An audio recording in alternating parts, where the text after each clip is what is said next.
In this lesson, we're going to learn what is a logo design brief and how to go about putting one together, whether you're a customer or whether you're a designer. But first of all, let's define what is a brief. According to the British Dictionary, a brief is a set of instructions given to a person to go and do a job or a task.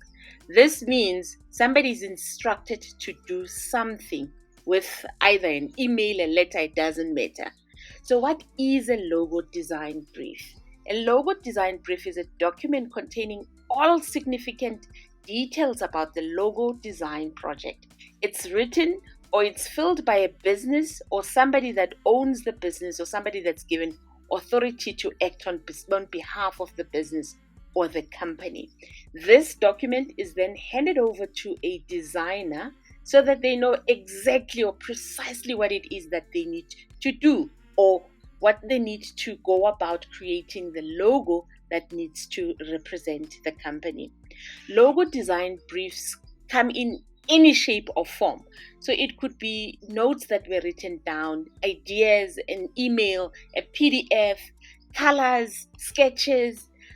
The most important thing, though, is that they clearly convey a message that needs to come out in a form of a design.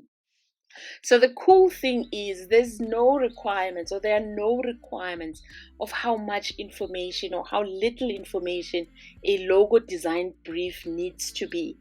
My opinion is the more information as a business owner that you could share, the better. So we've established that a logo design brief is not created by a designer. This is done by an owner of the company. So you need to include as much information as possible so that your vision comes alive from the designer because you've given a clear instruct of what it is that you want or what it is that you would like to achieve when it comes to your logo. So in this video, we're going to be looking at 3 steps that are required when you're creating a logo brief. If you're a designer and you're watching this video, this is what the business owner needs to give to you in order for you to create a logo. Learn with Zar YouTube channel, we give ideas because we don't have this information to actually give a clear logo design that we would give to you if you send me a request to say that, Zanele, can you please create a logo for me? So let's jump in on step number 1. This step is where, if you're a designer, the information that gets given to you, you are gathering information. If you're a business owner, you're sharing information. What kind of information should you share when you are giving information to have the logo designed? It is everything that has to do with your product. It is everything that has to do with your target audience, your values, your goals, your mission. We did create a logo design questionnaire, and you could go watch it on this video. This questionnaire is a 3-page questionnaire that covers what information should be given to the designer in order for them to meet step number 1, which is giving or gathering information about the business. Let's jump in on step number 2. Step number 2 is, this is where you're telling the designer or you are defining the style of the logo that you want. There are many styles, and I'm going to link it on the description below. When I was doing the research, I found 2 very valuable blogs that I'm going to share with you on the description below that would help you when you are writing a brief for a designer. In this video, we're going to be looking at 7 types of logos. There are a lot more available in the market out there. And the first one is abstract. With the abstract logo, it is a nondescript image such as a generic shape that you see, as an example, the Pepsi one on the screen. And the next one is a mascot logo. We even created a mascot logo. You can go watch it on one of the videos. I'll link it in the description below. The example of a mascot logo is the KFC that you see on there. The third one is a combination mark logo. This is a mixture of different types of logos, such as a pictorial logo with a word mark on it. So as an example, you see the Burger King up there. The next one is an emblem logo. This is a badge or seals or crest in a historical logo style, as you see with the Harvard logo that is up there. Then the next one is the lettermark, or it's also known as a monogram logo. These are the initials or acronym of your company name in stylized typography, as you see with the NASA logo up there. The next one is pictorial or a symbol, and this particular one is a distinct image, symbol, or an icon with a very recognizable shape, as you clearly see with the Apple example we have up there. The last one that we're going to share is the word mark logo type. This is the name of your company written in a stylized typography, as you see with an example we have there for Google. While we're looking at defining the logo style that you want, it's very important to give the designer the type of design style that you want. Many companies leave this to the designers themselves. However, it does help give a guide to the designer what kind of a design style that you want, and it helps with the back and forth. So I'm going to give you a couple of design styles example. Like the first one, it's the classic design style, and the example we have there is the Jack Daniels. And the next one is the retro or the vintage one, the old kind of looky, and the example is the Tennessee one that we have up there.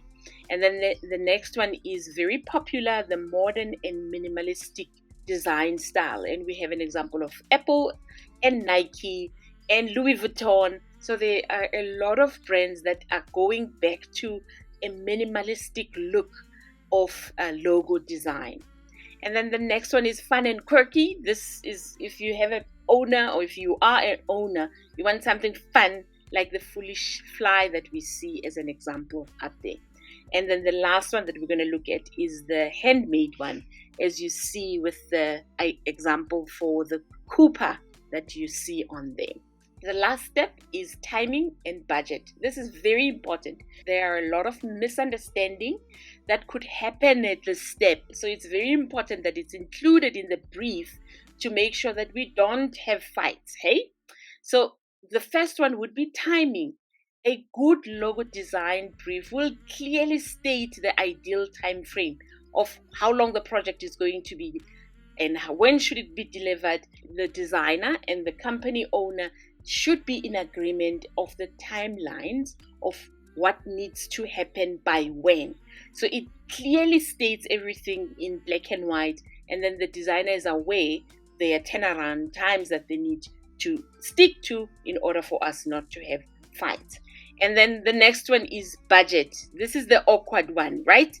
So we need to be talking about how much are we going to charge each other per hour. And so it could be very awkward, and you don't want to start a project if you're a designer without knowing exactly how much the business owner is willing to pay for your work and your time and your experience. So it is very important to have this conversation and have it in black and white in a design brief, where we agree how much the budget is, how much are we going to be compensating each other, and we negotiate a fair price for the design that's going to be delivered in order for the whole project to run smooth and we don't have issues. Now, the last thing is to have a checklist of what we've covered. When I'm designing a logo for somebody, I make sure that I do a checklist to make sure that the brief has covered everything. So your logo design brief will have all of these check marks that you need to make sure that they are ticks. So you could also add things like do's and don'ts. I don't like this, I want this, or etc. It should be included in your checklist. I will include the 2 research that I've done, the blogs on the description below, so that you have them and you know exactly what to do when it comes to logo design. I will also link that video that's going to guide you when it comes to what information should the company share with you if you are a designer for their brand, etc. And if you're a company, please share as much information as possible with your logo design brief. Brief your designers clearly so that you don't have issues at delivery stage. Thank you so much for joining me on this tutorial. I will see you on the next lesson.